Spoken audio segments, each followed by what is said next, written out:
Hello. Hey, Rick. Hello, Brian.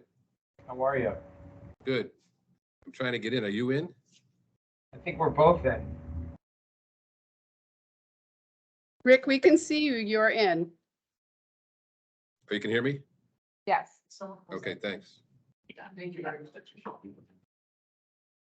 So guys on the microphone end, on the folks that are on Teams, if you will have to speak up because it is recording, but I think it's only going to be as loud as my speaker, my speaker on my laptop.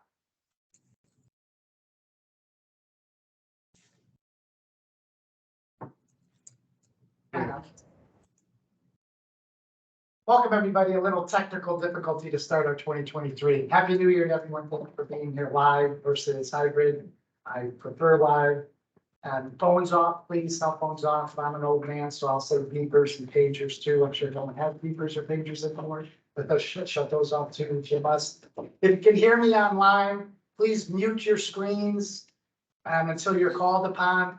And also, make sure that I can see you and that we can see you. Emojis don't count for a live hearing, so or a live committee meeting. So please, when you're called upon, then you can unmute your screens. Also, just for the record, two of our commissioners are online and one is absent today. But we'll start with attendance, beginning with Commissioner Caffarelli. Good morning, Chairman Brian Caffarelli, Commissioner. I think you're on mute, Rick. We can't hear you. Rick, you're on. Okay. There you go. Good morning. Richard Farnbray, Commissioner. Angela Fazio, Commissioner. Thank you, everybody. Let's start with the request for a pharmacy internship. I think I saw Dana online. Dana Dawood, are you here? Yes, hi, good morning, I'm here. She's here. Dana, can you hear me okay? I can hear you Are okay, you, yes. are you in a car? Are you in a vehicle? I am, yes, but I am in the parking lot, everything is safe, don't worry. So I need you, you don't have to stand, but please raise your right hand. You swear to tell the truth, the whole truth, and nothing but the truth, so help you God. Say the truth, the whole truth, yes, I do. Could you please state your name and spell your last name for the record? Dana Dawood, my last name is Dawoud. Well, thank you and welcome. This is something that our commission does that's a little different than other commissions in the country. We like to meet with our pharmacy interns that are going to be doing an internship here. And could you tell us a little bit about where you came from, what type of pharmacy you practiced, in what country, what your schooling is, et cetera? Yes, I have graduated from pharmacy school in Jordan in 2009. I have graduated with GPA 3.6 out of 4. And I worked in Jordan and Kuwait, and I moved to USA 3 years ago. I already passed the FPGE exam and the TOEFL exam. So right now I am applying for the internship license in Connecticut. I've already found a pharmacy in Greenwich Avenue, CVS. So that's what's my request today for you guys. Do you have a preceptor already? Yeah, yes, I do have. I have CVS. What's the name of your preceptor? You need the pharmacist or the pharmacy name? Pharmacist manager preceptor. Barber in CVS 99 Greenwich Avenue. Who was the preceptor again, please? Could you, Nancy Barber. Oh, Nancy She's Bavar? what- Oh, I know Nancy. Okay, great, thank you. great. So do you live Yeah, here in we're- Connecticut? Yes. All right, so one of the little wisdom, make sure you keep track of your own hours, because sometimes those get lost. So keep track of your own hours, and we wish you well. Did any of the other commissioners have any questions for? Well, thank you very much. You can get Thank on you. Thank- the road now. Thank you, sir. Thank you very much. All right, thank you, thank you. All right, let's do new pharmacy applications. Rick, can you hear me okay? I can, yeah, thank you. Okay, very good. We're gonna let Rick and Kristen, if you would step down also, is Bridge Pharmacy here. And for the record, Bridge Pharmacy has changed their address. The application is not for 52 Boston Avenue, it's for 161 Boston Avenue, Bridgeport. Andrew Fine, is Andrew there? Yes. Come on, step into the gauntlet over here, right over there. And just sit right there, and Kristen will come down to Jody. Okay. Andrew, could you stand? I'll stay. Could you raise your right hand, please? Just swear to tell the truth, the whole truth, and nothing but the truth, so we can. Yes. For the record, could you state your name and spell your last name? My name is Andrew Klein, last name is spelled F-Y, and Is there any physician ownership, or is there a healthcare professional that has ownership in the pharmacy that can write prescriptions in the state of Connecticut? No. Is there any computer system or point of sale system that's going to sit outside of the licensed pharmacy? no, And you will attest that you will follow all zoning regulations, both on local level and state level, the building, fire, et cetera. yes. Okay, very good. Sit down. Mr. Commissioner Cartwright, go right ahead. Thank you. Good morning. I think I'll let Kristen, if he's got the report, because I've got nothing in front of me right now. As far as the drawings, unless Gina's going to post that up on the screen. Oh, it should be here.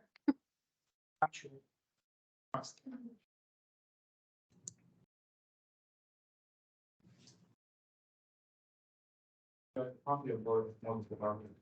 Just, thank you. Thank you for. Thank you for making it so very since I can say. Appreciate it. Very appreciate it.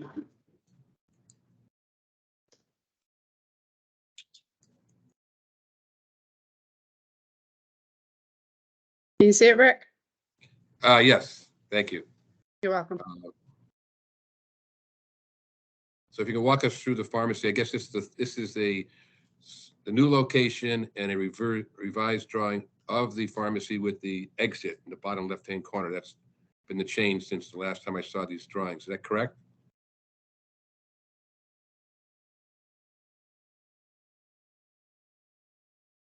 Hello? Yeah, he answered yes. Try to speak up, Andrew. I'm sorry. Okay, no, I'm sorry to do this. yes, that's correct. It's, All right, I mean, I would have Kristen walk through these because I apologize for being remote, but I'll have questions afterwards, but if you want to walk through that diagram with Commissioner Linder, I'll wait and hold my questions till after we go through the whole The entrance pharmacy is- location. Patients. Prescriptions were picked up to the left of the counter and drop off will be at the right of the counter. We have the consultation room to the left and the vaccination room to the right. And as far as, we have the production, and the med safe will be, on your counter for production. Table on patient will be reviewed for med safe. So when we get with, patients, we have the sink over here to the right corner. Storage room, bathroom, and the back. And this, the reading then is where we, storing those prescriptions. Correct. Andrew, I'm sorry if I didn't hear you.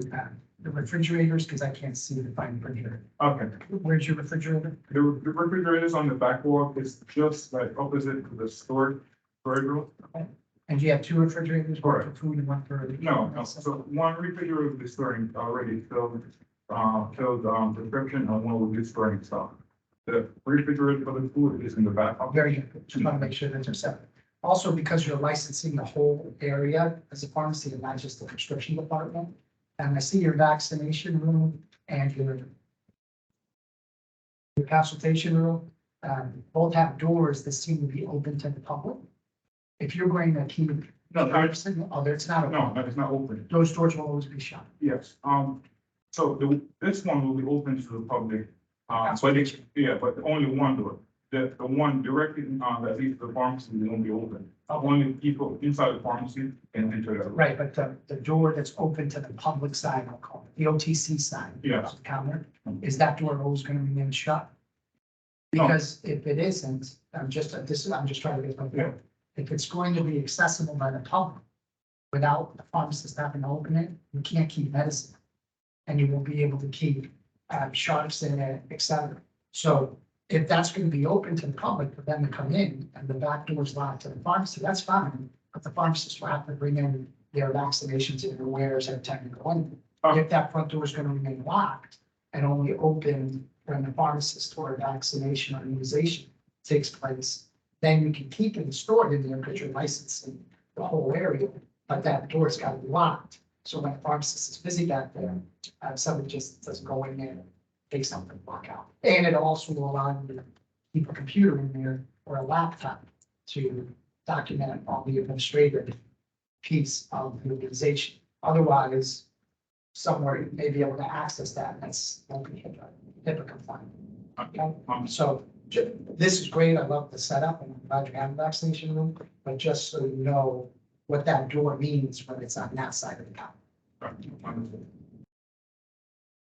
Commissioner Carberry, I'm sorry, I know I took a lot of your thunder, but it's hard to hear you. Do you have any other questions, sir? Yeah, I do. Next to the pharmacy counter, there's a 4-foot section to the left in blue. Is that the access to the pharmacy? Correct. In other words, to the left of the vaccination room, there's a pharmacy counter. I assume that's where the point of sale is. So how does someone access, is that a gate there? There's a 4-foot section, a blue block there. Between the consultation room and the counter? Yes. Correct. Yes. There's a 4, Yes, that's What is- Yeah, is it a swing gate? Yes. It's a swing gate, Rick. all right, that should be designated as a swing gate. That looks like it's blocked off. That is as actually a swing. The lines showing the measurement is For our agents, okay. it's good to designate. No, above the 4-foot line is a blue block. That should be a swing gate, correct? Yeah, Yes. Okay, and then farther down to the left of the production area, I also see solid blue lines. Those are all blocked off. There's no entrance there? That's an open space. Once again, it's just lines indicating measurement. No, again, then those lines need to be removed because it shows like it's a wall or a barrier. Okay, yeah, I apologize about that. All right, it's an and you- open space. So I'm not talking about the measurement lines. I'm talking about the solid line below the measurement line in the production area. It looks like it's blocked off, but on either side of the production counter, you have those solid lines. Oh, no, Those are yeah. open areas of egress, No, correct? This is a walking area. This is a walking area. Right, then those lines have to be removed. Those are not, don't belong there. To the left of that, there's also dotted lines. What do those dotted lines mean? Or is that just all open storage area there? This is all open area, so there's a walking area. Okay, well, the drawing does not depict what's going on exactly, so to give a better idea, you're showing areas that are all open, but you've got barriers there. So it's technically not correct, but you'll make those changes to this plan and give it to Gino. yeah, exactly. I mean, it's gotta be, it's just, there's extraneous lines in here that don't belong there, that's all. It's not depicting the actual workflow, egress and of the pharmacy. And that's a below counter safe behind the production area, correct? Sorry, repeat your question? That safe is underneath the counter in the production area. That's correct. Okay. Other than that, it's fine. Any other I questions? apologize for yelling, but I'm not sure you can hear me. Very good. We'll have them mark up this plan and submit it to Gina, so that's the plan that the agents will use, right? All right, very good. Thank you. Thank you. Next contestant, pharmacy relocation, Walgreens number 17586. Is James Rose here? Step into the bottom. You got a preview. It's always great to go second. You get to answer a lot of questions. Julie gets to whisper the answers. Yeah, get a lot going on. Could you please stand, James? Please raise your right hand. You swear to tell the truth, the whole truth, and nothing but truth, so help you God. For the record, can you state your name and spell your last name? James Rose, Rose. Very good. I don't have to go through the rest of this. Commissioner Cartwright? Thank you. James, I see from the drawings, thank you for highlighting all these areas. It's very helpful, especially with a big drawing with small print. And I did see all of the notifications of safe refrigerator, everything is appropriate in the drawings. I guess the question is, you're going from 88 to 84 West Stafford Road. Are you going from a trailer to a new building? How- What's being relocated? It's the main, I mean, most of the pharmacy, there'll be some front end, but it's almost all just pharmacy now. Well, I guess my question is, you got two addresses. You're moving from one address to another. What, It's relocating from the bigger building to a smaller building, which Okay, is so- next door.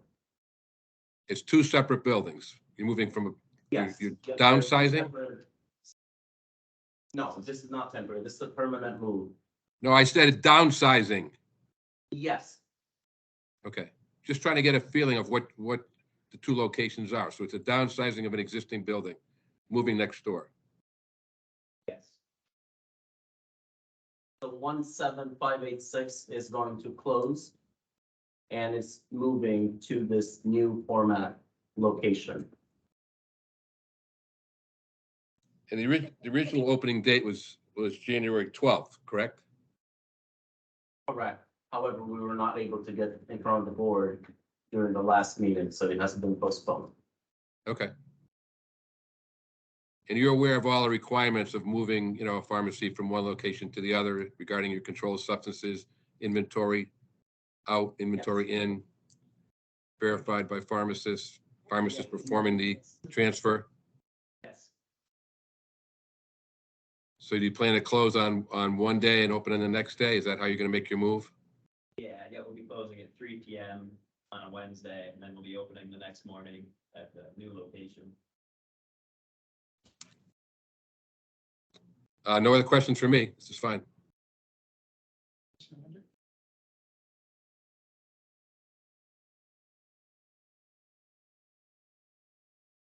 I mean, it's just.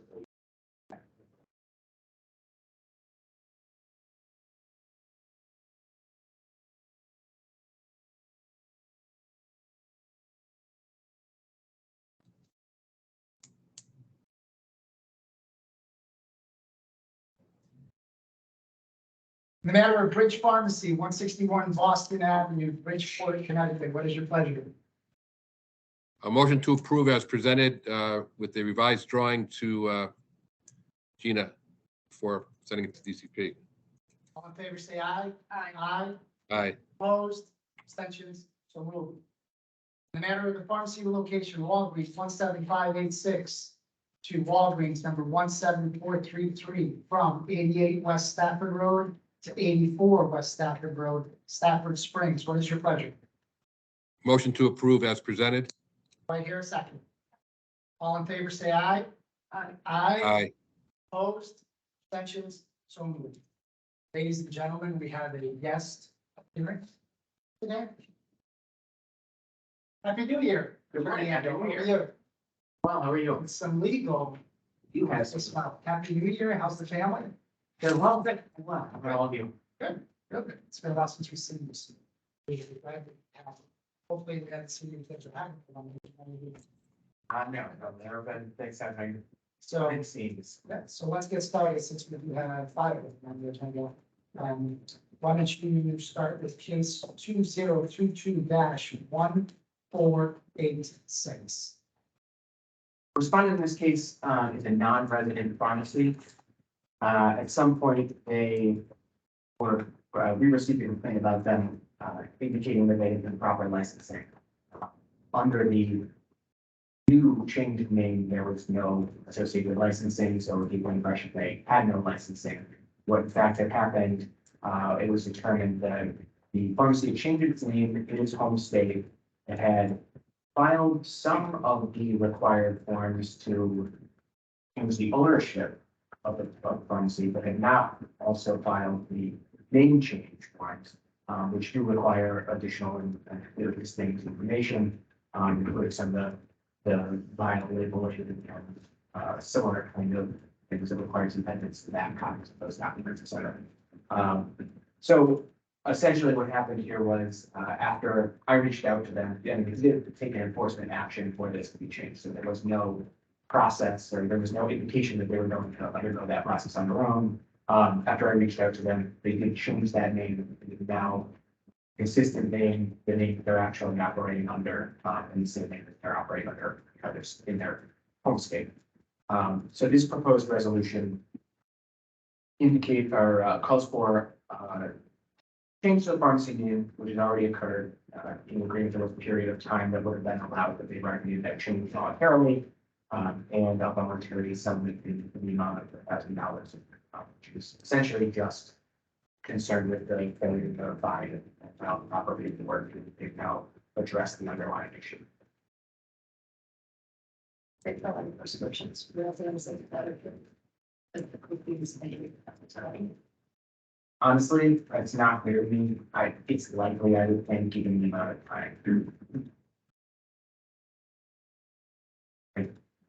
Yeah, it's An issue in our non-resident pharmacies situation, because it's very difficult to follow that up. No, it's not in the umbilical cord to that out of state pharmacy. So you wonder how long this is happening. This is just a name change, but if there was something that egregious. And it's actually, well, I mean, some of this I'll touch on when we go into our numbers at the end, because there's some. I mean, say global, we're not operating in the whole world, but there's some universal notification problems happening, and you're going to see it where I think when I talk about some of the numbers, that is relevant.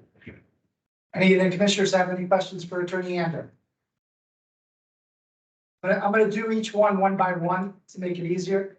So hearing no questions, I'll accept the motion to accept case number 20221486 as presented by Attorney Ando. Do I hear a motion? Motion to accept. I will second. All in favor, say aye. Aye. Aye. Opposed? Abstentions? So moved. Attorney Ando, case number 2022-1487. Similar vein, different non-resident pharmacy. This one actually came to Judge Charles' attention because there was a failure to report a disciplinary action against this pharmacy. It appears, based on the chronology that agents put together, that there was a discipline. Shortly thereafter, there was a change of ownership. Shortly thereafter, some of the, again, information was filed with us, the ownership change, but not a name change. And at no point did either of the owners ever disclose the disciplinary action. Obviously, the National Practitioner Database does allow us to get some of that information. It's not always automatic in the sense that it doesn't always get tied to a pharmacy that we have locally or domestically with the state, unless we're looking at them specifically. So that was our first indication that they had this discipline. The proposed resolution here is a requirement that they file the appropriate paperwork to change their name officially in the state of Connecticut, and also a voluntary settlement payment in the amount of $2,000. This takes under consideration both the failure to notify about the name change, which was a problem, and then the discipline may or may not have. In our normal course of business, we may or may not have set an agreement in place or offered an agreement purely on the discipline, depending on the circumstances. You know, in this case, I looked at this as it was a new owner, and they had indicated or documented some kind of confusion, you know, indicating that they thought that prior to the ownership transfer that had been disclosed, that might have been taken into consideration. We didn't see that here. My assumption is that the disciplinary action was an egregious. So what we say, more than 2,000. I'm sorry, we apply rates.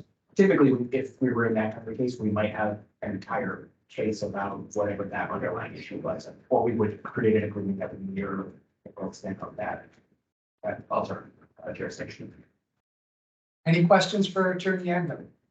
Commissioner Watson? On the, voluntary settlement, so they didn't have to. They are, it is a part of the agreement. It is a required term of the agreement. I guess I would explain it as a term of art. It's a term that we're using to refer to these, but they're not a penalty legally.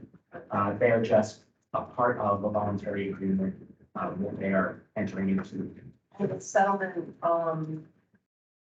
is against a manager or the organization or. It's against the pharmacy. So the non-resident pharmacy, specifically their license. Any other questions for Attorney Andrew? Hearing none, I'll accept the motion to accept case number 20221487 as presented. Move to accept. Do I hear a second? All in favor, say aye. Aye. Right. Opposed, abstentions. Case number 2021-1184. This is a Connecticut pharmacy engaged in compounding that failed to notify the Department of Consumer Protection prior to 10 days, 10 days prior to installing a new pack of primary engineering control in their clean room.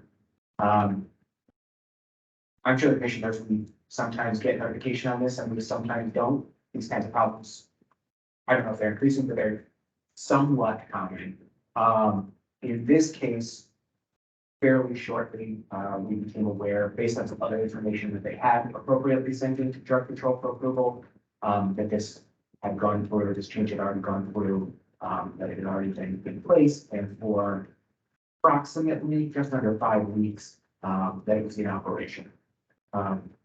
There were every indication that there were no problems in terms of environmental monitoring during this time period. We see a very different case and very different outcome. The proposed agreement, if that was not the case, and everybody might be hearing about it in a totally different context in terms of their licensing.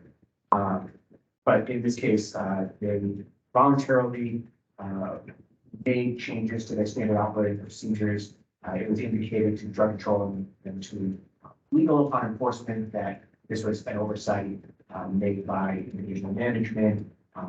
They indicated full acknowledgement of that error and acceptance of their failure there.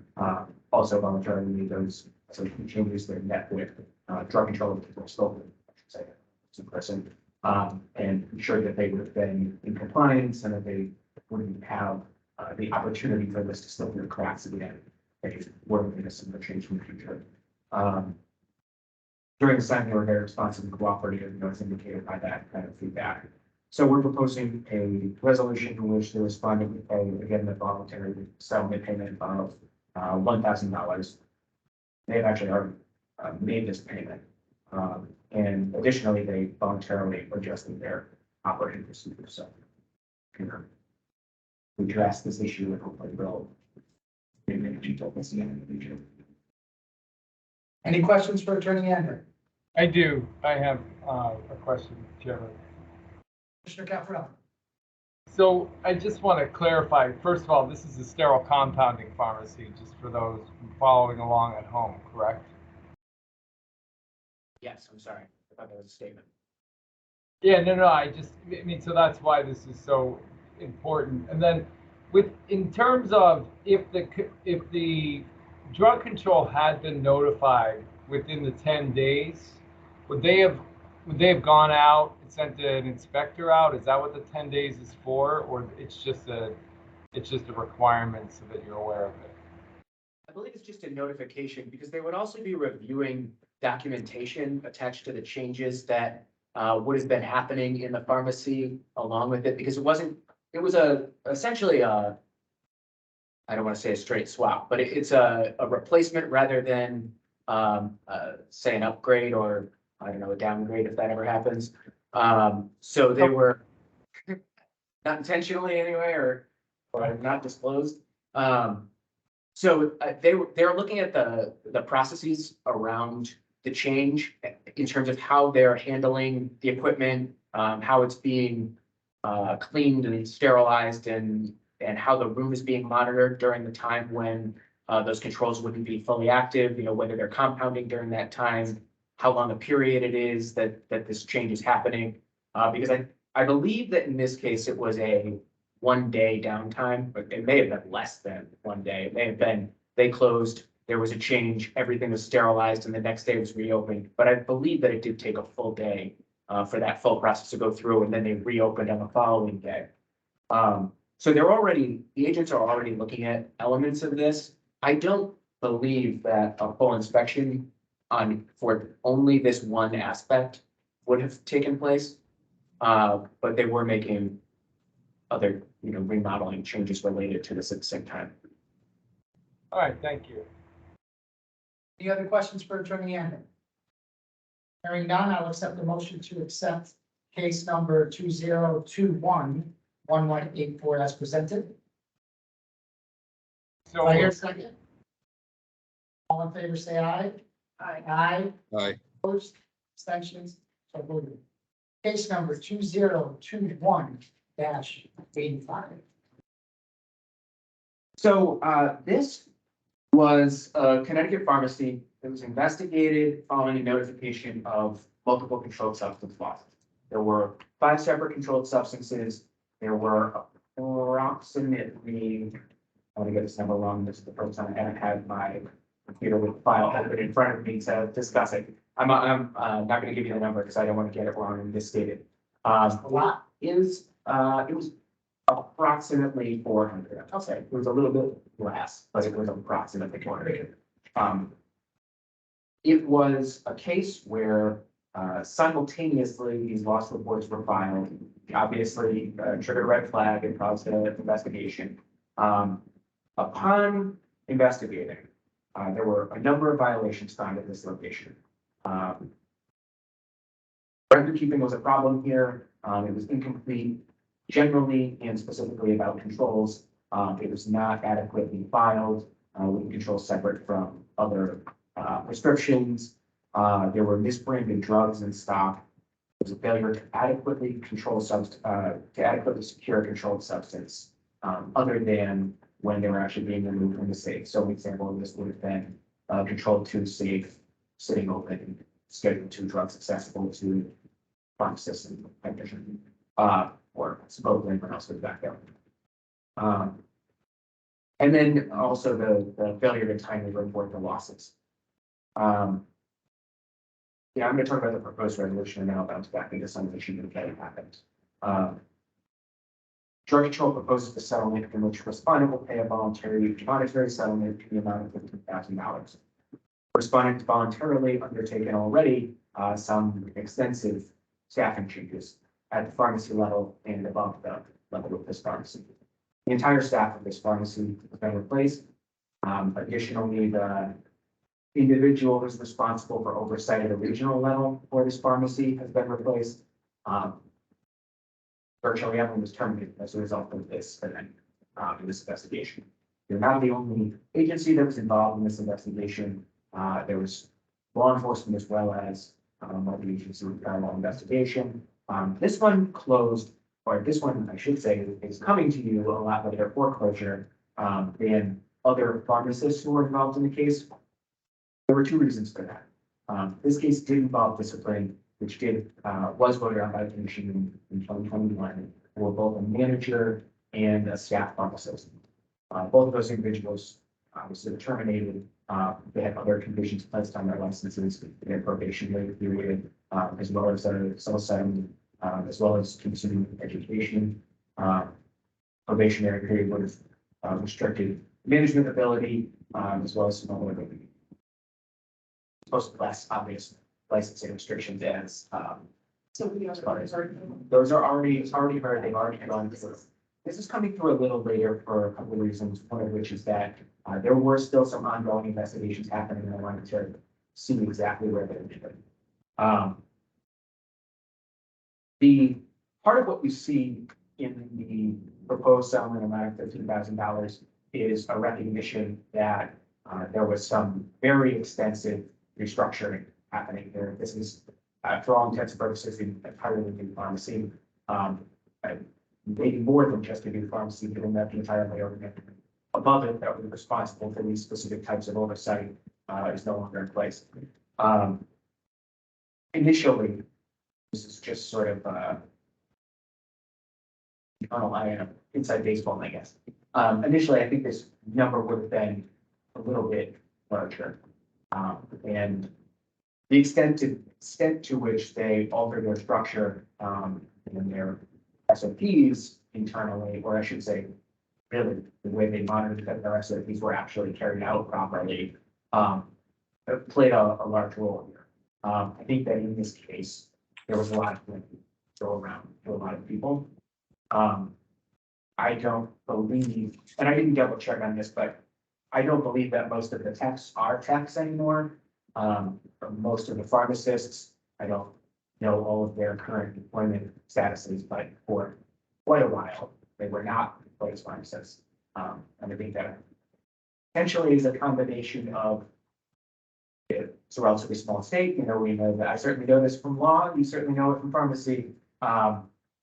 So that kind of information with background gets around, and also the agreement is limited. And it does have significant or can have a significant impact on hiring. As far as the pharmacy goes, I think that internally, some of the blame that would have been apportioned there is attached to people who no longer are with the pharmacy. And I don't have at this time, to my knowledge, drug control doesn't have at this time some indication that we're seeing the occurrence of the problems there. Answer the question. When you mentioned regional, I would think this is a multi-system It's operation, so I hope it's not system-wide, this was isolated. Yeah, to my knowledge, we haven't seen a similar problem at other, because that is something that I've also. And were the losses covered, or were the losses? Mixed bag. Most of them were not. Most of them were not. Some of them were under confusing circumstances, let's say. It would be very difficult to demonstrate what happened to them or did not happen. I technically, so straight diversion, hopefully when the other agencies, stock and paperwork. That's a little. It could be a combination. I think we had enough evidence that we could make a persuasive but not perfect argument in either direction. Any other questions for Attorney Ando? Other questions? Hearing none, I'll accept the motion to accept case number 2021-85 as presented by Attorney Ando. Do I hear a motion? Move to accept. Do I hear a second? All in favor, say aye. Aye. Opposed? Abstentions? So moved. Case number 2022-1546. Attorney Ando. So this is a Connecticut pharmacy, retail pharmacy that was investigated following a complaint that the retail pharmacy was closed on several occasions in a short period of time. As I'm sure commissioners are aware, we're having a lot of these. I'm going to talk about that in our numbers. A lot of these unauthorized closing with no notification or issues based on the total number of hours that a pharmacy is open have been popping up. In this case, we had 4 unscheduled closings. It was in a short period of time. It was approximately a week. Not all of them were consecutive, but that's a short period to have that many closings. So obviously an action was taken here. This location had been addressing the staffing shortage. It appears that has been addressed now. This does make up a pretty isolated incident. Some of these cases, I mean, I'll reference them a little bit, but we're seeing many more, but perhaps more spread out closings. In this case, it was just a very focused period. Now, obviously this was a problem. We did get a consumer complaint through this notice. I'm sure other consumers, patients noticed it as well as the same regular complaint. What we're looking at here is a proposed settlement agreement with a voluntary civil settlement of $1,000. Along with an agreement to follow appropriate notification procedures, which, as we know, are prescribed by law. This is a location, that does not have any prior problems with us, with drug control. To such an extent that I've ever seen an investigation in our history, now there's no actions. No indication on a larger scale that this is a particular problem, for other pharmacies associated with this pharmacy. You know, mutual ownership, combined ownership kind of situation. So really, we're just hoping that they'll take a lesson to heart here about notification. And I will also touch on this in my closing number, but I think it is worth mentioning here that there was a decision made to not enforce an action against the pharmacy manager. There was an investigation, there was an action. They probably have no idea it's in their background now, because when it got to enforcement and legal, I declined to enforce. That does not mean there is a valid action there. That frankly, may well go back to the opening right now.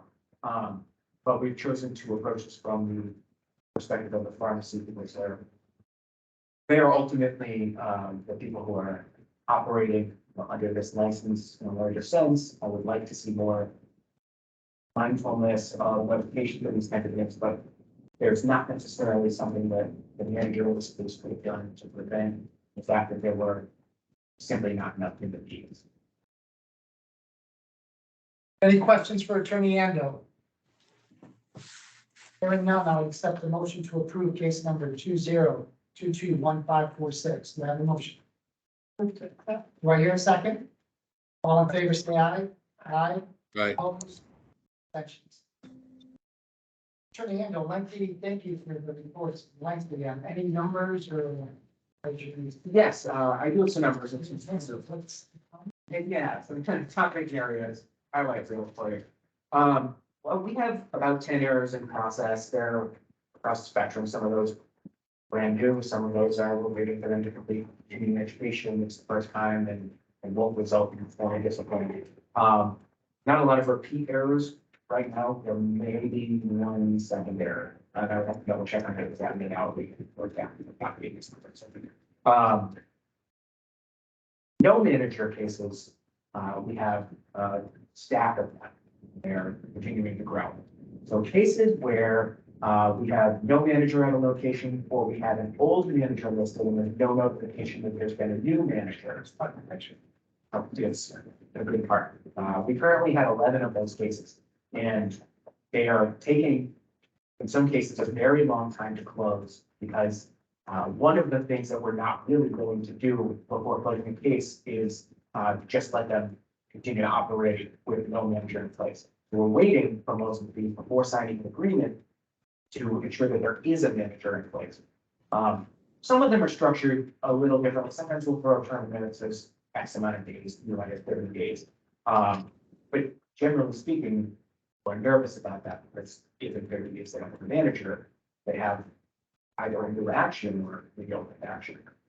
So it's been difficult with this, and I'm sure you can appreciate this and feel because there are just difficulties getting the answers in place.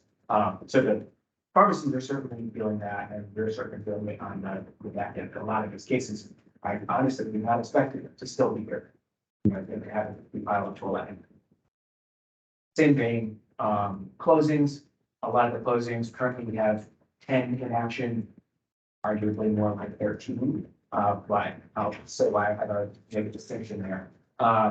The closings range from there were a few days, like in this case that we saw today, to there were 18 plus in a couple months, to there was long periods where you see 3 to 5 hours shaved off of most days.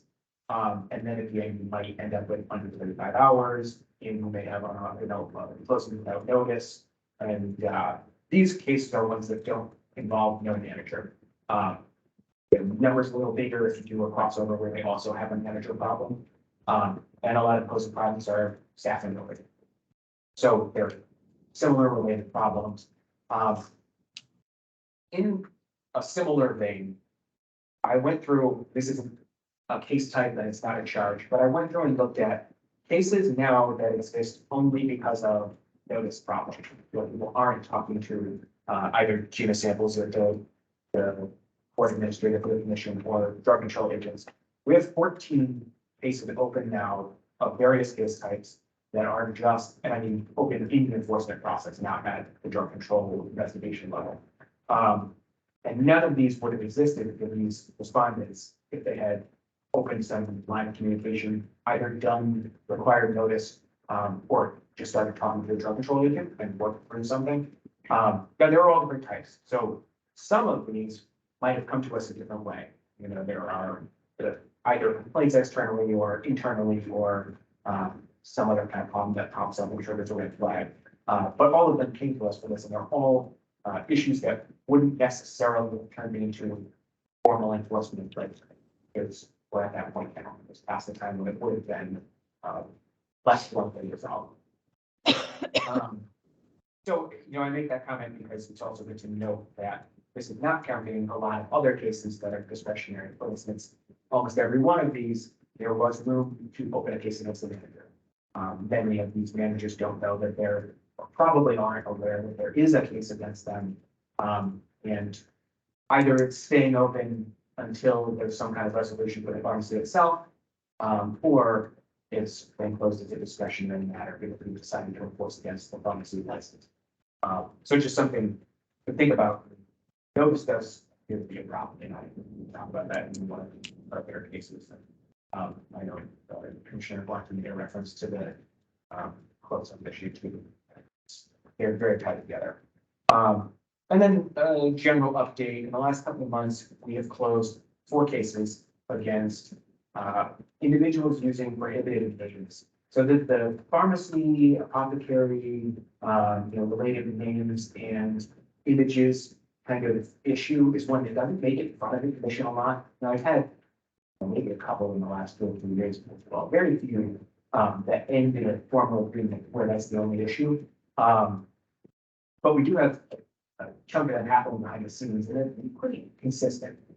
So we've had a few recently, and one of the things that came out of one of them in particular, but actually a group of them that came in simultaneously, was some of our agents, including principal agents, sort of set a goal of figuring out a way to cut down on some of these. And I'm mentioning this because I think it was very well executed, and I think we did a great job on this. So one of the things that they did was they spoke with Ron Barrett, director of drug control, and got other divisions of DCP involved. And now at the point of any kind of licensing application pre-screening, this is a particular problem with restaurants and bars, pharmacy and apothecary, what they're trending bar names right now. And also things like hair products, skin products, they have wellness issues, yeah.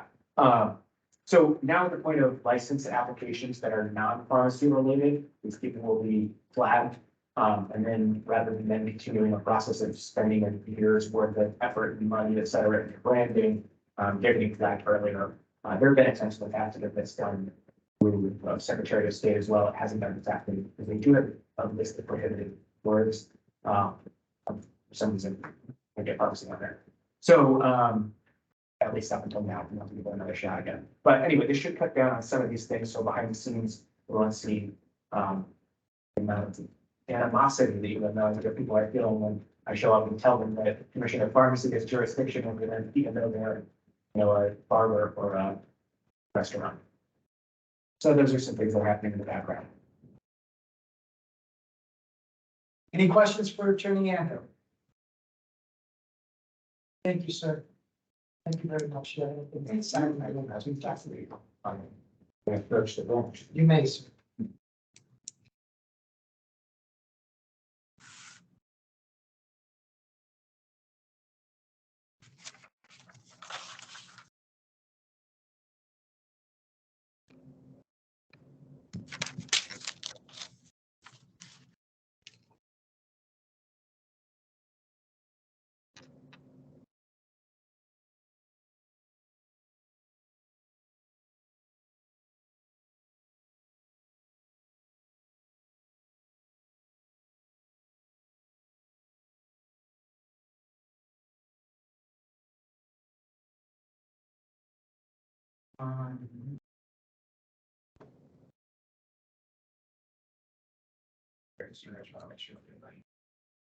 Just for the record, there were no step-down commissioners on any of these cases.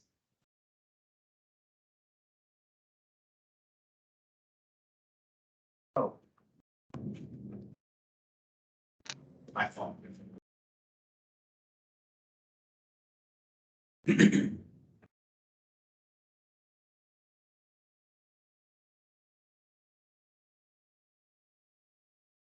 Thank you, Attorney Endo. All right, you. First-time managers. If you're here for a first-time manager, if you could just stand up and make a line across here. First-time managers that are online, I'll need to see you now. You can unmute your screens. This is where I butcher your names. So as I attempt to pronounce your name, if it's close, please say you're here.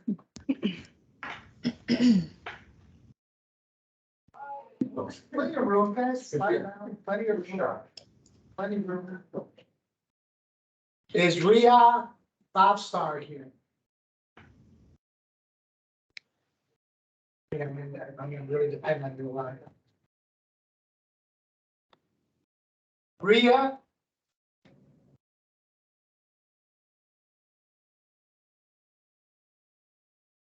No. No, I'll go back to it. Samuel Josh Brimer. That's me. Very good. Dominique Camilleri. I'm here. Barrett Kavanaugh. I'm here. Matthew Shaver. I'm here.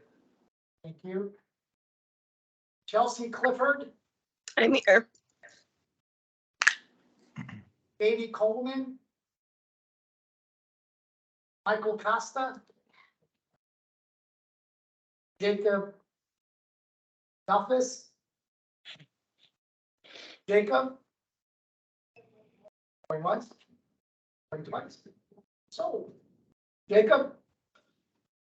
You know anything?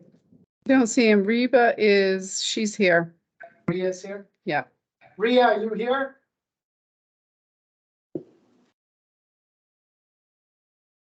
Okay, she should You be, here? I see her. She should be able to talk, speak.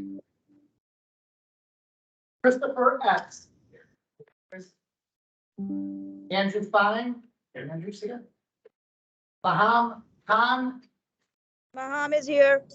thank you. You're welcome. Jacob is here as well. Akadini Kanamam. I hope they call you Ark. Ark, are you here? Yes, Arkady Karimov, I'm Very here. good, thank you. Thank you. Did you say Jacob is there? Jacob is here. Can you see him? Yes, he should be able to Jacob speak. Duffus, are you here? Can you hear me? You can see him. I can see him.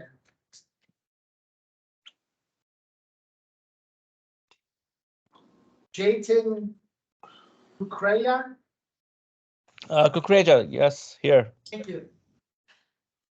Catherine Michaud, I'm here. thank you, Catherine. Liz Calderon Montez. Oh, she's here, but she said she was on an hour and a half. Yeah. Liz? Is that on? Don't see her. I know she was. I know. All right, I'll put it next time and come back to you. James Perugini. Good morning, Mr. Chairman. Morning, Jimmy. Good to hear your voice. Same. David Prusak. Here. Thank you, David. Aaron Strong. Here. Thank you, Aaron. All right, the only one that's not good. Liz Calderon. Now listed, Gina. Don't see her.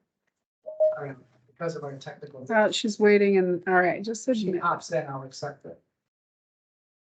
we have a phone call in. All right, I'm gonna get started. They want to beat the snow. So you probably wonder why we, oh.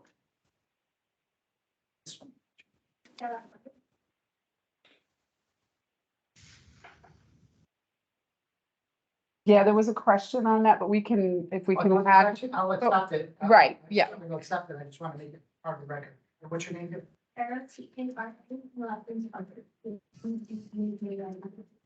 And pharmacy you're associated with? Yes. East Hampton? Oh, Bell. I don't know. Okay, let the record show that Kara Hubbard has been added to the first time managers. So we're still one of the few commissions that actually do this, calling on all our first time managers. A lot of states don't do this, but we think it's so important. And one of the things I did when I became chairperson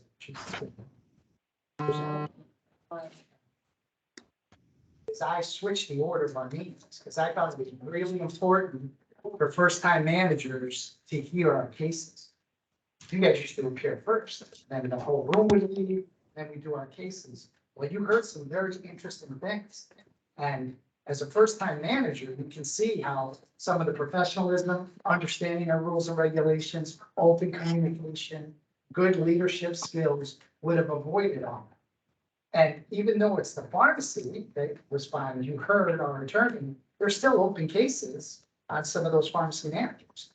So, and we'll get to that, but I'm so happy. In one case, I'm really sad that those cases take place, but in the other, I'm happy that you get to hear those things so that you can try to avoid those going forward.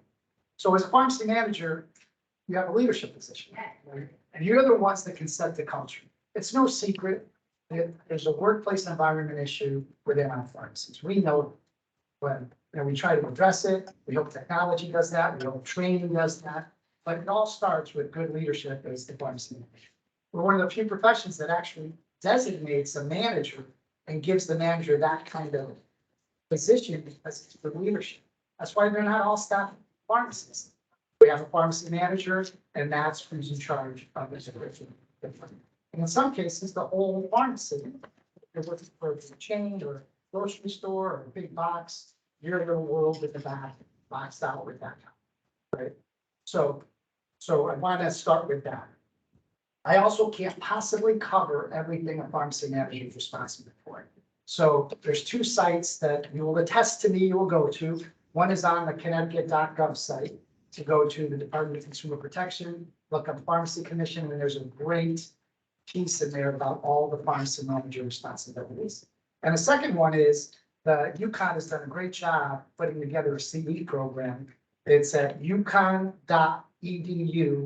and within that, you go to the CEs, and it's called Constant State of Readiness. And this was named years ago before COVID. So it's a great name that they came up with, considering what was about to happen in our world, right? So I'm just going to go over a couple of key things that we see over and over, and you heard Attorney Ando actually talk about those things. One of the things is that what's the minimum number of hours a pharmacy manager has to work? 35. You see in some of these smaller stores, or sometimes we have these hubs now and things like that, where an agent shows up and the door says that they're open 9 to 5 Monday through Friday, but they close at 3, or they close at 2. Pharmacy manager has to work 35 hours. Licensing expiration dates, not only for pharmacists, but for your technicians. One of the things I did in all my stores was I had a little tickler file, old fashioned calendar that I put the date on. I wrote so-and-so's license expires this date. Make sure to get a new copy. Just do yourself a favor, make sure all your pharmacists are licensed, make sure they're all up to date, make sure all your technicians are up to date. I got a great story that I tell about this that years ago, way before your time, pharmacist didn't renew his license. And this particular pharmacist didn't realize they had to renew their license. And there was a misfit. And the misfit was pretty serious.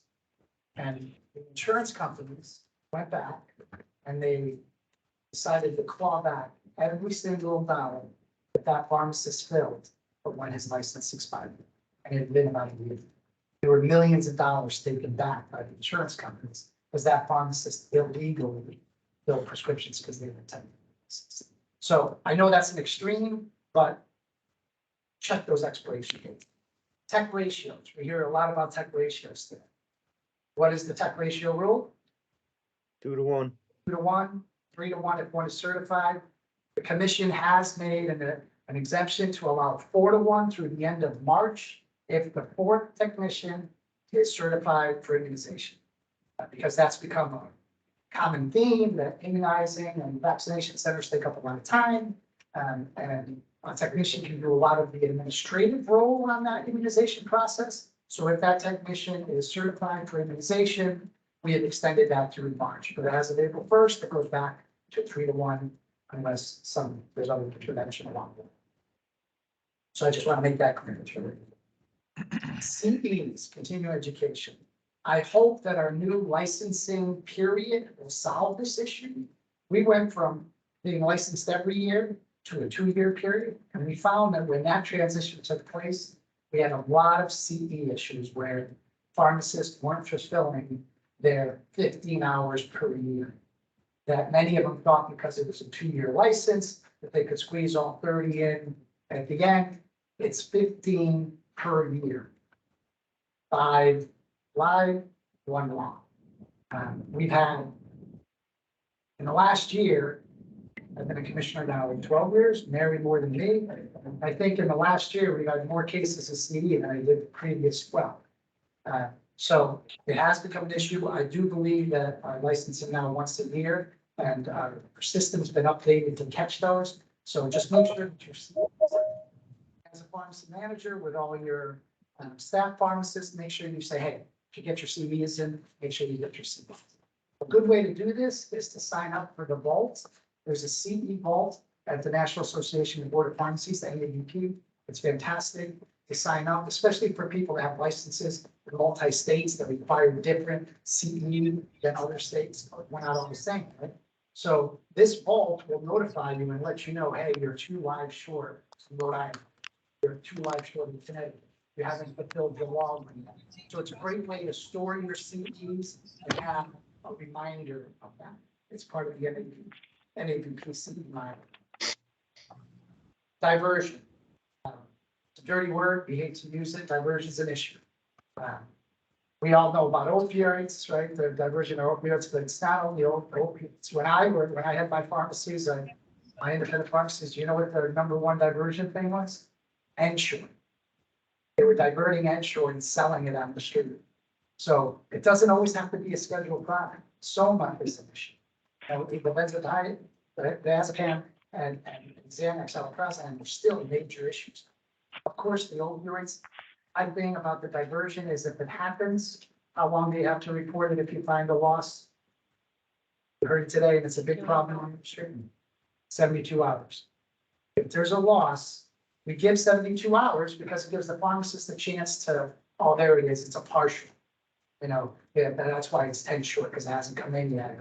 Or, hey, somebody added wrong on the perpetual inventory, whether you keep it on computer or not. So there's that 3-day window so that you can try to solve the problem. But after 3 days, now it's a problem. So please make sure that you file a report if there's any scheduled drug that's missing within 72 hours. Some of the little tricks of the trade over the years that I've done in the community is the same person ordering. You guys don't do schedule 222s anymore. I did. It's all CSAUS now, right? Online. So the same person that does the ordering is not the same person that checks the ordering. And another issue that has come up more and more often is whether or not the scheduled drugs or actually the controlled drugs actually made it to the office. Believe me, it's going to be your word against the driver from the wholesaler on whether or not they're there. Make sure somebody witnesses that. Make sure you have signed paperwork. Just do yourself a favor. Become recognize what drugs are being diverted. Yes. Do you know Prevental inhaler? Crazy. Sold on the secondary market called the gold pill. It doesn't have to be a scheduled drug. You know what the big one is? Better get with code. What do you thought? Lots of money for the kind of generic. So get familiar with what products are being diverted. Keep an eye out for them. Be vigilant and create a process that you can trust. Just create a process that you can trust. And God forbid there is diversion. Robots. Another. You have robotics in your state. I was one of the first script robots in the state. And You have to adjust those ladders. You have to be, when the robot or whatever technology you're using rings a bell or tells you something's wrong, you gotta pay attention to that. We've had cases where people have had scheduled drugs in their robots and they've ignored the overcount or undercount. Too busy. Well, the technology's working. It's trying to tell you something's wrong. Well, you gotta pay attention to it. Because if that's spilling out 2 or 3 tablets too many over a period of a year, it's tens of thousands of tablets. You don't want to pay that much.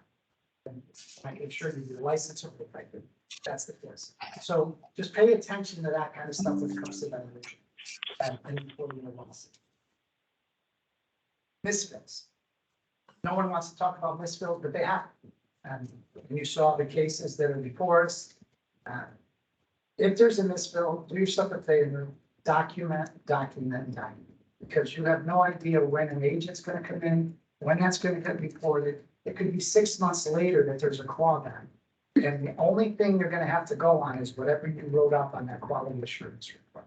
If there's an issue, I'll tell you when that used to happen in our state. Oh, so Zantac and Xanax, when there wasn't a generic, there was no validity to that. Well, they were right next to each other on the shelf. And they grabbed the wrong one sometimes. So when I caught it before it went out, because of quality assurance, people checking, I took the Z and I put it in the letter A. So it was impossible for the person to mix up Xanax and Zantac. But just simple things like that. So if there's a misfill, God forbid, document it, make sure you don't sweep it under the rug, don't cross your fingers and say, oh geez, I hope nothing happens. Report it to whoever needs to report it to, physicians, patients, document it, and that's the best resource of that. With that, I'm gonna have Commissioner Infante talk to you about the MedWay. Commissioner.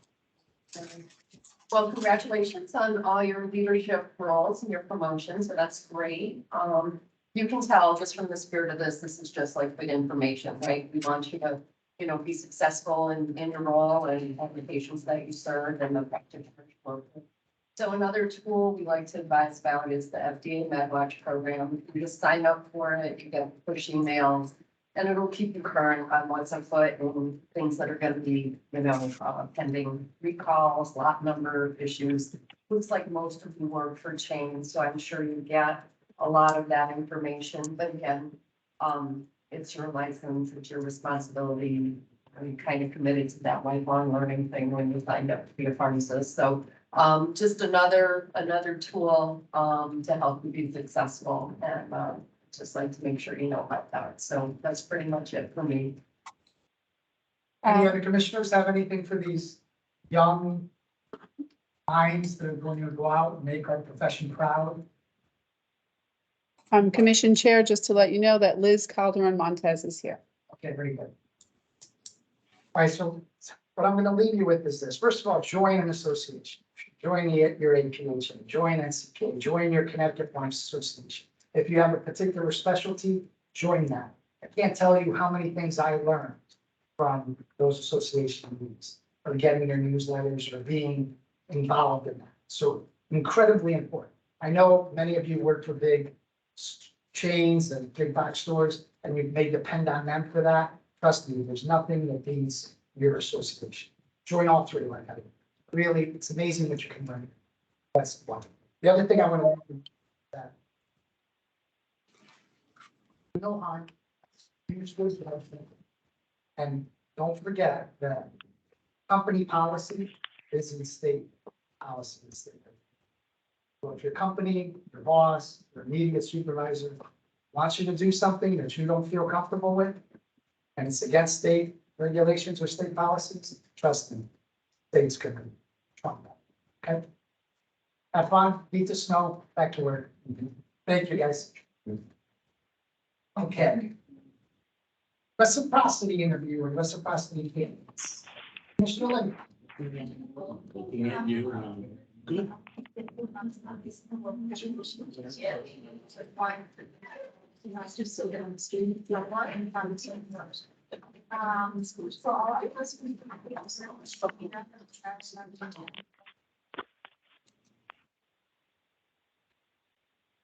Do I hear a second?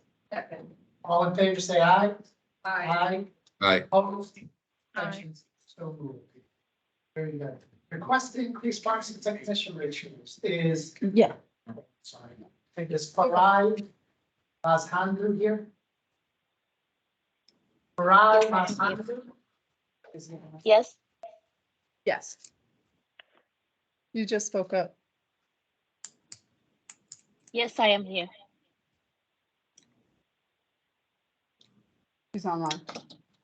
I need to see who it is.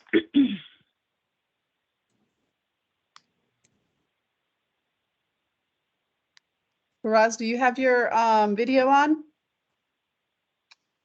Yes, I do.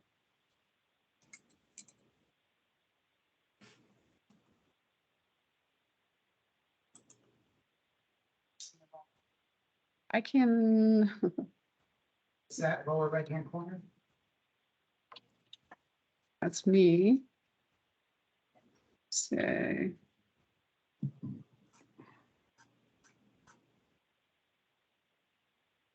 Well, if I have a vote, I'm voting for Zoom.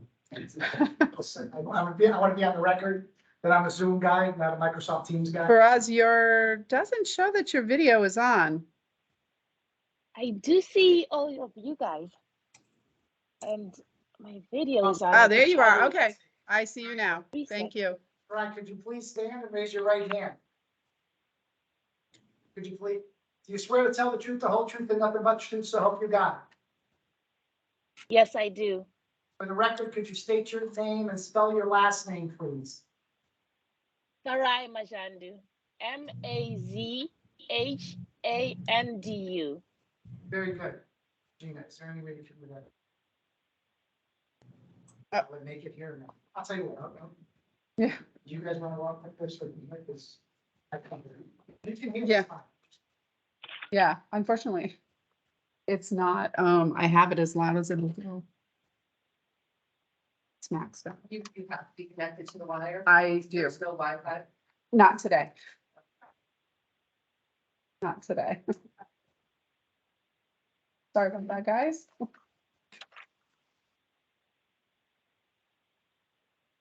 All right, I know the commissioners have had a chance to read the waiver request to go to a 6-to-1 ratio. Please apologize. I apologize if I pronounce your name incorrectly. How do you say it, Farai? Yes, that's correct. Oh, okay. Why don't you tell us a little bit about your operations, how it works, and why you feel a 6-to-1 ratio technician to pharmacist is necessary. Hello to the commission. My name is Farai Mazhandru. I am the pharmacy manager at ProCare LTC Pharmacy of Connecticut in Cheshire. We have moved many of our clinical functions of the pharmacy remotely to our clinical hub. The clinical hub handles data entry, initial pharmacist verification, prescription screening, and billing. At our location, which is now the fulfillment location, our primary responsibility is to prepare the physical prescriptions and verify that the prescriptions are accurate to the labels produced by the clinical hub. With the numerous decrease of roles from a traditional pharmacy, we are requesting a waiver to allow a technician to pharmacist ratio of 6-to-1. Under the current regulations, the ability to hire more technicians would mean hiring more pharmacists who are not needed for clinical functions, with those being moved remotely. The waiver would not adversely affect the health, safety, or welfare of the public, and all policies and procedures regarding dispensing and verifying medications would remain unchanged.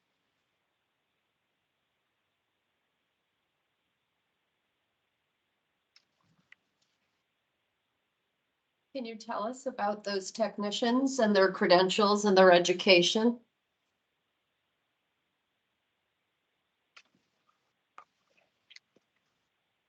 So our current technicians that we have, just one moment here. We have a mixture of technicians. Some are nationally certified and others are not. How many are nationally certified? So currently we have 3 nationally certified technicians.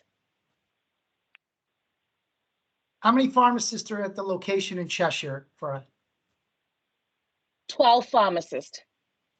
you have 12 pharmacists on at the same time? What's the typical number of pharmacists on at once, like on a shift? So typically on a shift, we'll have, they're overlapping shifts. So at any point, we could have 4 pharmacists up to 8 pharmacists at a time that we have.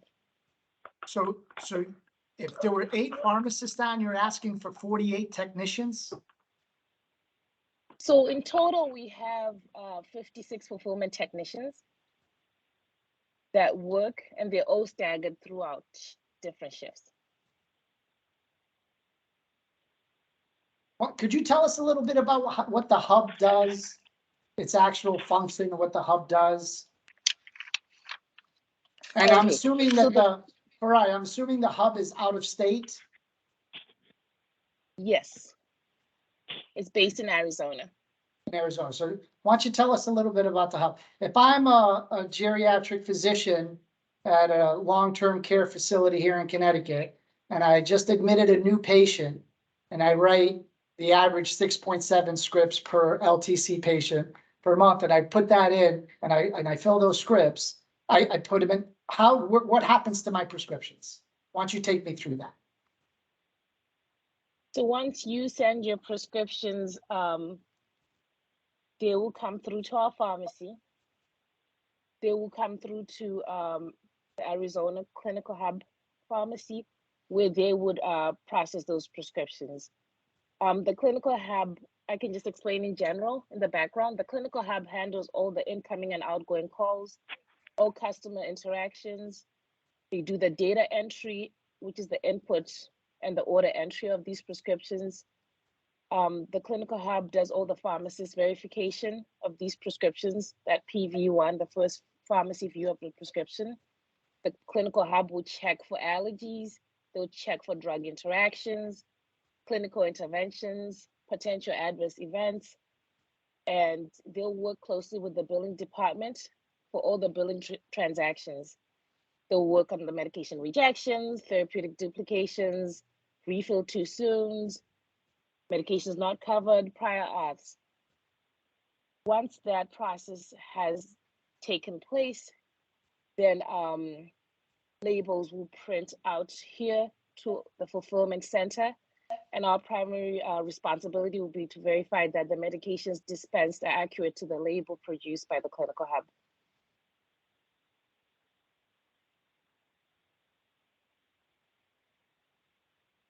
Can you talk a little bit about what goes on in your center in terms of how the one pharmacist will supervise those 6 technicians? So what does that look like?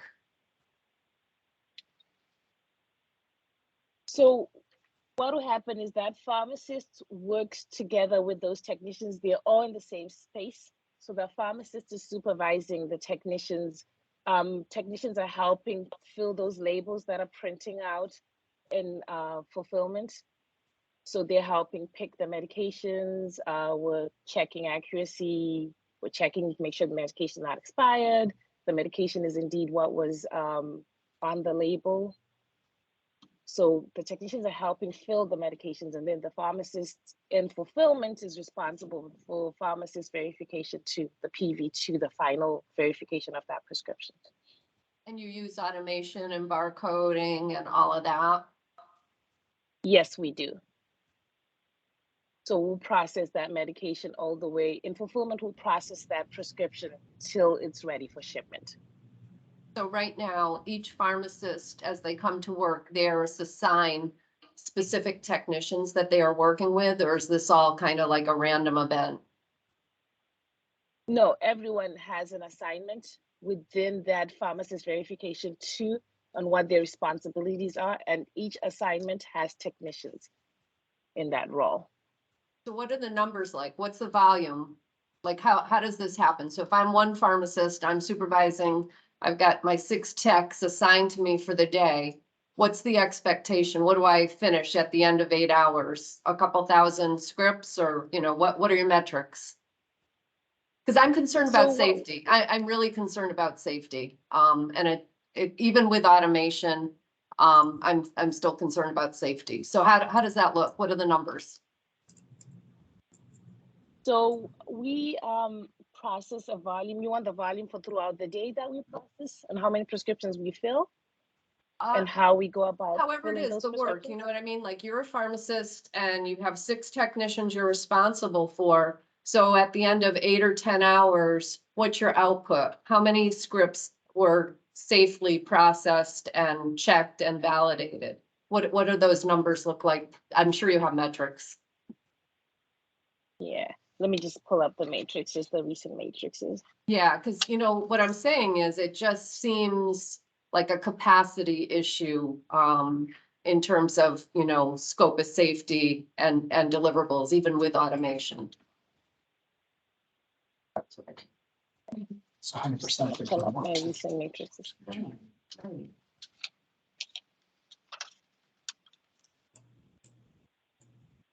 If you have 10, I mean, it's the numbers, like, how can you safely?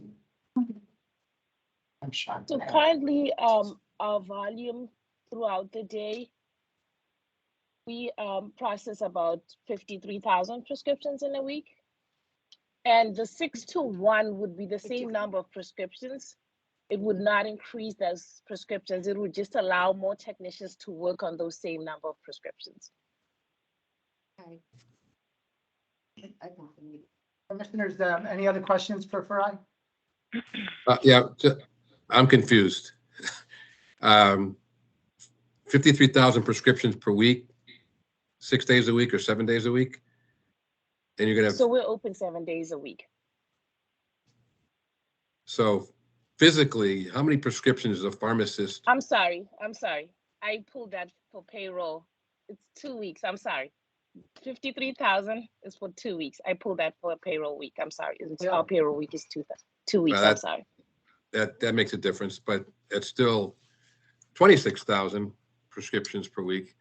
I mean, how many prescriptions can you physically verify, one pharmacist verify in an hour? What's that metric? 60 minutes in an hour. How many prescriptions are your hands-on, eyes-on verifying per hour per pharmacist? Forget the technicians. Per pharmacist, how many? So our matrix is about 30 prescriptions an hour for pharmacists. But we have multiple pharmacists that are working per shift at a time. One of the issues that I know the commissioners, I speak for all the commissioners here, and that's why you're getting these questions, is capacity. In our laws, it strictly says that the pharmacist manager or staff pharmacist needs to have direct supervision over their technicians. And that direct supervision is a very important, it's very important wording in our regulations, because it's very difficult for a pharmacist to have their eyes, especially in a facility like yours that is more warehouse and factory-like, you know, not in a negative way. Please don't take that in a negative way, but it's a lot more warehouse and factory-like, production-like than your traditional one. I agree with you that long-term care sometimes doesn't act, breathe like retail pharmacy, but unfortunately in our state, we only have one license. We have a retail pharmacy license that's all encompassing. And for years it's worked. I certainly have issues with 6 technicians per pharmacist, not only on a supervision part, I have a training issue part with that also. And I also have a capacity issue, because the technicians, there's certain pharmacy functions, and we've talked about this for months, and we've talked about this in nausea, that technicians can't do pharmacy functions. In your arena where you are there, it sounds like the pharmacy functions, all the administrative piece, the interaction piece, and I'll argue, I think you're even doing medication therapy management out of the hub.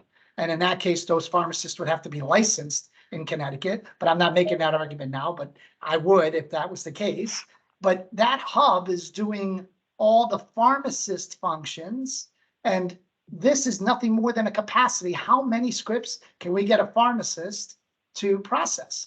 And I think making it 6-to-1 versus our allowed 3-to-1 is just, that to me does not make a culture or create more positive clinical outcomes and make a work environment pharmacist friendly or patient friendly.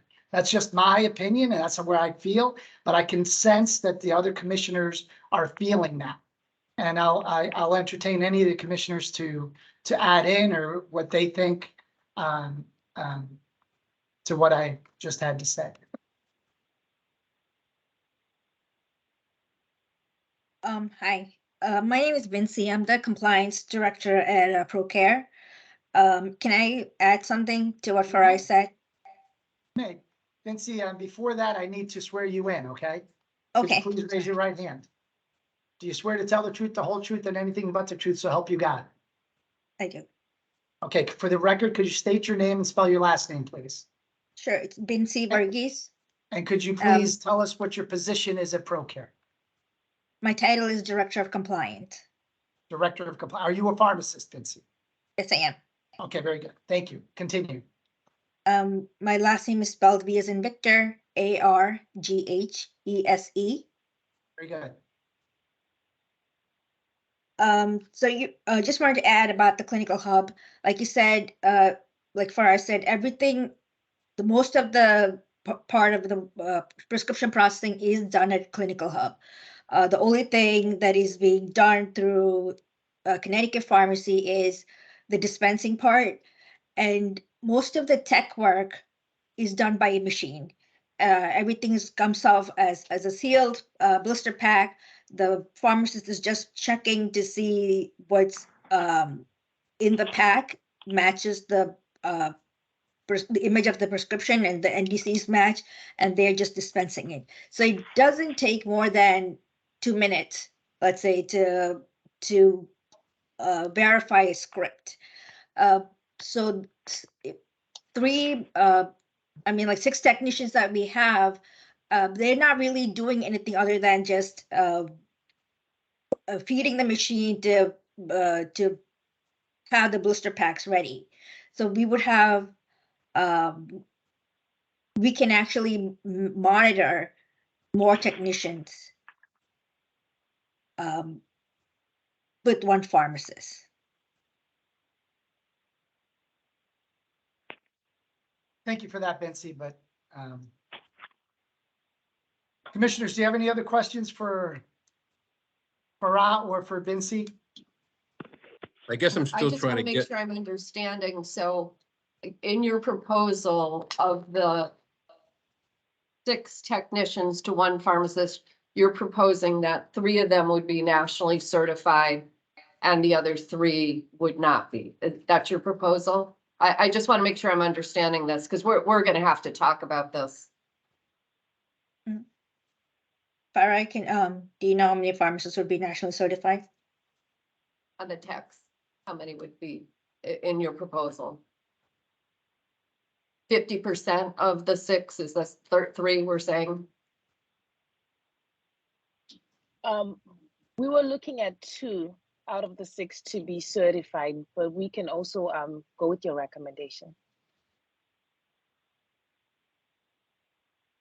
And when you fill your automation machines, you have lot number, expiration date, checking procedures as well. And are the techs Yes. involved in that, or the pharmacists fill them, or what does that look like? So the pharmacist is present in that area and that location.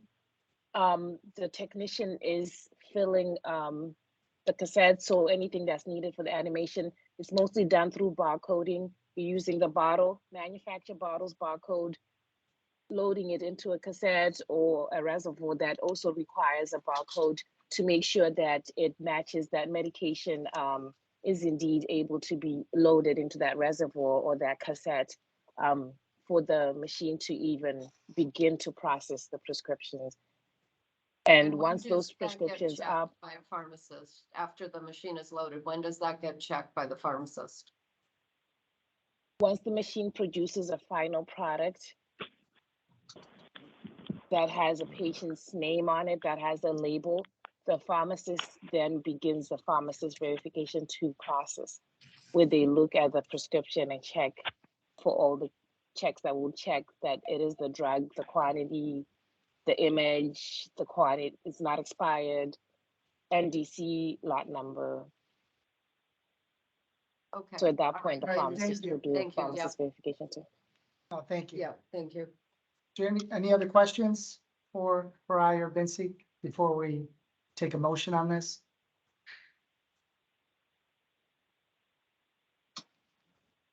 So I just want to clarify that we're not asking for pharmacists to check more prescriptions. We're asking for additional technicians to work on those functions to lessen the workload on the technicians.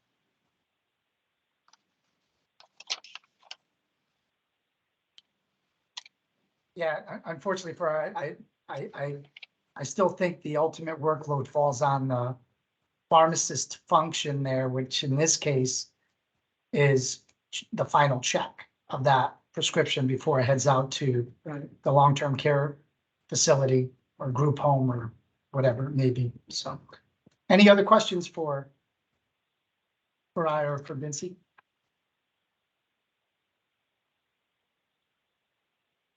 All right, hearing none, I will accept the motion to accept the 6-1 waiver as requested. Do I hear a motion? One more time, do I hear a motion? Hearing no motion, the waiver is denied. Thank you very much. And for the reasons that we described, I believe that's why the waiver's been denied. Okay, so the waiver does not pass and it's denied. Thank you. Thank you.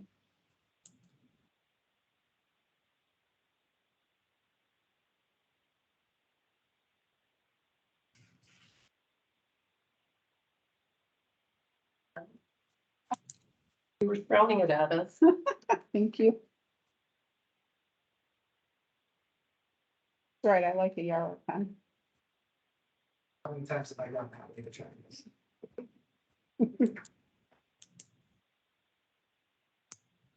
Ladies. All right, moving on. Request for non-resident pharmacy approvals. Or should I say denials? Oh, wait, we have. Sorry, we, Oh, I'm sorry. Education. Request for continuing education program. Commissioner Watt. Thank you, Chairman. I have reviewed the submission, and this, program was titled Trends in Illicit Drug Threats and Technology Used to Combat the Threat. And based on that submission, I would recommend that we approve this. And it was for one CEU of live continuing education credits. Any questions for Commissioner Watson? Hearing none, I will accept the motion to accept. So, do I hear a second? Second. All in favor, say aye. Aye. Aye. Opposed? Abstentions? Just one question. Is it common that we approve them after they give them a seat? No, the way this is supposed to go is the submission is supposed to get to us 60 days before the course takes place. It's very clear on the document that must be completed and submitted to us. However, we have been somewhat lenient in accepting them. My only point is technically, Right, during the COVID period and so forth, we've been a little bit more lenient. And again, I think, changed, after.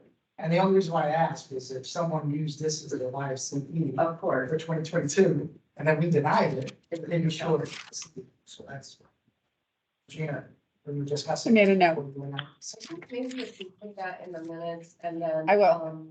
About, and it's right on the form, you know, the submission should be 60 days prior.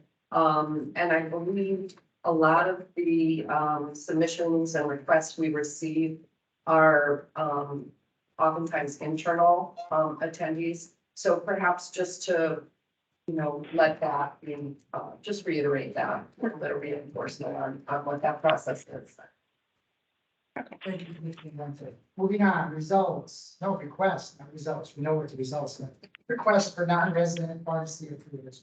Commissioner Wentworth. Okay, thank you, Chairman. I think you all received my report by email. I'm gonna look at it on my iPad here. As you all know, we did not meet last month, so we had quite a few, more submissions than usual. You will see a lot of denials for different reasons. As you heard with Attorney Ando's report, there's a lot of alignment that has to happen. I do have one on here that were denied for several reasons. One, they didn't have a 795 inspection and they want to make non-sterile, dispense non-sterile products to the residents of Connecticut. The other thing is this one out of Mississippi, they have a discrepancy between the name that they're applying under versus all of the supporting documentation that they provided. So I'm questioning, was there a name change? So I've denied that. We have one infusion, sterile compounding, that their inspections all revealed fungal colony and mold growth. And so I am requesting a reinspection. There are, again, another pharmacy I'm denying because they didn't answer about the toll-free number on the questionnaire, and also in their state survey, they have no drugs. So my question is this an NTM pharmacy? And if it is, then the pharmacist must become licensed. I have several other denials. I have one that I am recommending we approve, that the pharmacy manager was previously on the CMS exclusion list, and that individual did submit documentation showing that they have been reinstated.